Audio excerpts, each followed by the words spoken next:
how would you describe your dynamics with her? And do you also have intimate scenes together? Intimate scenes. I think you've probably seen it's a teaser. Paldo. It's, it's very different this time because the first time we worked together, we were playing as somehow siblings, something like that, friends, siblings. But this time, we're playing as lovers. So, ayun, it was a challenge din kasi we look at each other as friends, pero pagdating sa lovers, it was a bit of a challenge na muna. So we had to break the ice while we shot Love Is Never Gone. But So how did you break the ice? with the help ni Direk Manny, he helped us break the ice with the scenes. They were not easy scenes, I would say, pero ayun, they were good scenes overall, and I think it was needed for us to break the ice. Right. Not to spoil muna. Kasi malamang upcoming pa yung mga scenes na yan direct, di ba? Okay. Nako, Ivana, ang next question is for you from Glitz PH. Rate Joshua Garcia's kiss from 1 to 10. 10. Ay, di ba tapos yung question? Sorry. Paldo. Ulit, gusto mo tapusin kayo na? Sige, Okay. go ahead. Rate Joshua Garcia's kiss from 1 to 10. 10. Ayan, si pa. Care to explain? Hindi, kasi nakita niyo, di ba, siya yung talagang grabe. Talagang ganun lang ako, tapos siya, ang laki ng bibig niya. Bakit? Nakawa ka, totoo naman eh. Tapos sabi ko, huy, grabe ka naman sa lipstick. Yung lipstick ko nawawala. Tapos, ayun, okay lang. Magaling siya. Did you ask for tips from anybody from the set? Direct Manny. Si Direct Manny po kasi ang nag-direct nun. Okay. Grabe. Dinirect niya pati kung paano yung paghalik, ganyan. Nakikinig kami. You really need that. It's choreography, di ba? Siguro it's fair lang that we ask Joshua also. Rate Ivana's kiss from 1 to 10. 9. For improvement. Oh, sige. So next, di ba direct may isa pa? Medyo gag kami dun sa 9, ha? Okay. Kasi hindi ko nabuksan yung bibig ko ng ganun eh. Nagets ko na. Okay. Mula kay Jay of Certified Kapamilya, for JM and Fiang, complete the sentence. My love is never gone because...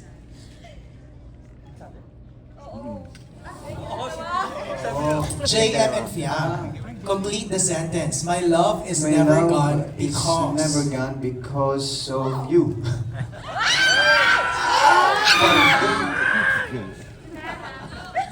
Yeah, ikaw naman. Kaya, Buti! Ilaban mo yan! Love is never gone because of... Ooh! You! Of us! Of Oh, us. So when you say us, meaning... Ha? The whole cast. The whole cast, oo. Kasi love na love namin yung whole cast. Okay, sige na nga, Fiang. For Joshua and Ivana, the teleserye is titled Love is Never Gone. Pero sa iyo ba, ano ang isang bagay or ano-ano ang mga bagay na pwedeng magpasuko sa iyo para maging gone ang love mo sa isang tao? Anong isusubo mo? Suko! Suko. Ano suko? Grabe! Ay, sorry pa, ulit ka ng tanong. Okay, the teleserye is entitled Love is Never Gone. Pero sa iyo ba, ano ang isang bagay or ano-ano ang mga bagay na pwedeng magpasuko sa iyo para maging gone ang love mo sa isang tao? Ano yung mga bagay na pwedeng maging deal breaker? Ako para sa akin, ang cheating, lying, and ang hindi pagmamahal sa pamilya. Okay. Okay. Yeah. Pasok naman yun kasi sabi ko ano-anong mga bagay. So tatlong na rundown ni Ivana. Ako importante sa akin yung pamilya. Yeah. Yun lang. Okay sa'yo mag-cheat? Wow. Hindi, siyempre, parte na yun. Oh. Pero, number one kasi sa akin yung family. Diba? Alright. Next is for Miss Dina ulit from Janice Navida of Bulgar. May naging statement ka sa isa sa mga interviews mo na napapagod ka ng gumawa ng mga teleserye. Bakit ka nakumbinsi rito sa Ivana Joshua series? Well, first of all, I really wanted to work with Joshua and I wanted to work with Ivana. I said na I wanted to meet her. But maganda kasi yung storya eh. Tsaka maganda yung character ni Katarina. Like I said, she's a multifaceted character. Weak siya pagdating sa anak niyang si Ace na talagang minamamas boy niya na kasi mahal na mahal niya. Doting mother naman siya kay Fiang. Tapang-tapangan siya kunyari kay Divino, but deep inside naiinis siya. Pero ganun pa rin yung parang statement ni Katarina is, che, public property ka. It's not my business to run after public property. I know myself. Parang ganun. Minsan kasi nakakapagod minsan kapag teleserye, pag paulit-ulit yung story.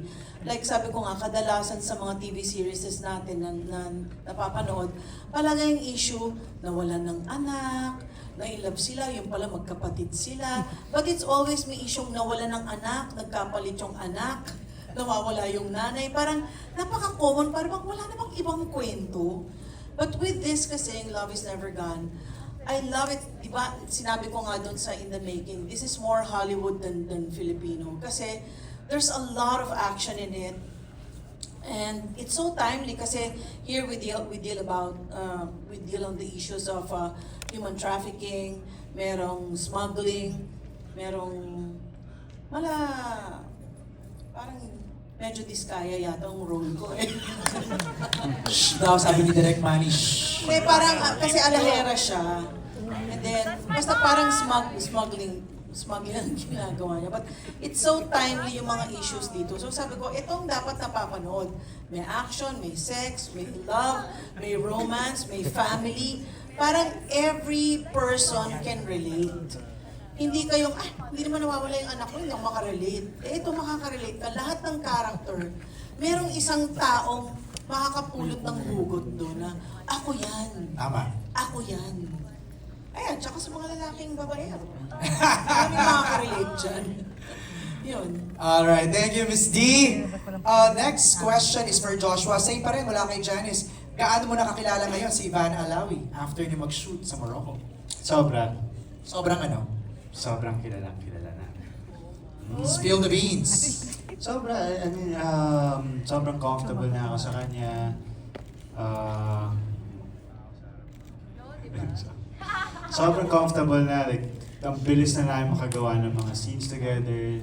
And like, nung nag-umpisa kasi kami, kailangan pa ng mahabang discussions bago magsimula kasi syempre, bago pa kami sa isa't isa. Pero ngayon, sobrang ano lang, like, we're friends, right? No? Meron ba kayong mga icebreaker sessions, intimacy workshops? Hindi kami nagkaroon ng workshop Yeah. together. Diretso kami sa lang. Pero pagdating namin sa Morocco, may mga times na pag hindi kami kinukunan, nagbabond kami. Okay. Tapos may one time na lumabas kami mga casts sa Morocco. Yun, masaya yung mga ganong bonding kasi at least na nakikilala namin yung isa't isa. Right. At least, kasi iba rin kasi pag may bond yung mga characters eh. Makikita mo siya sa mismong screen eh. Kita mo yung ilangan, di ba, kung hindi sila comfortable sa isa't isa. And then, yun. I don't want to put you on the spot, pero sa dami ng mga nalaman mo kay Ivana, give us one thing na you discovered kay Ivana na hindi pa namin alam.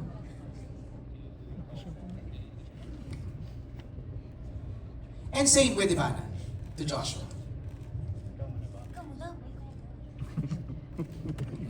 Grabe. Hirapan agad. Okay. Ganyan Josh. siya, ganyan siya. Pero ano yan, mahal namin yan. Kahit ganyan yan. Oh, nagbigay ka na. Kasi parang...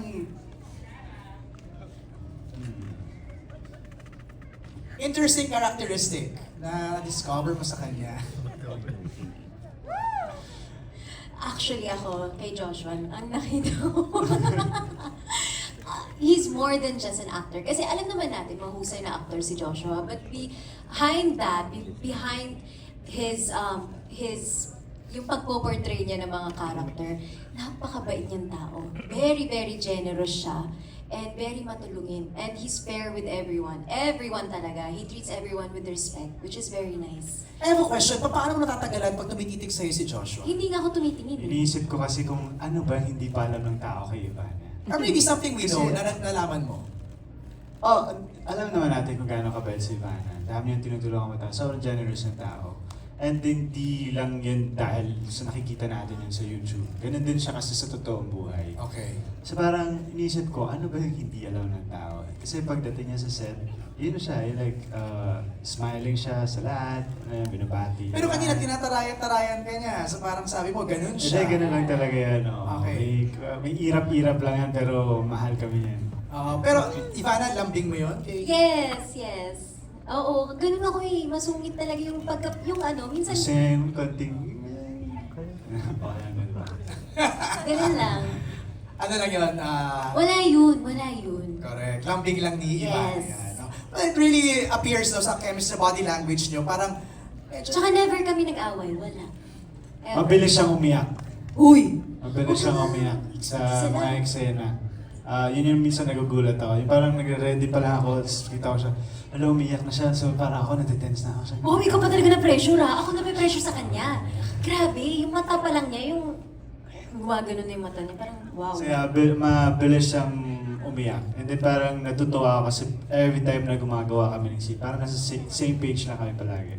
Parang parehas kami nang nakikita sa eksena. So, yeah. Galing. Thank you so much for sharing.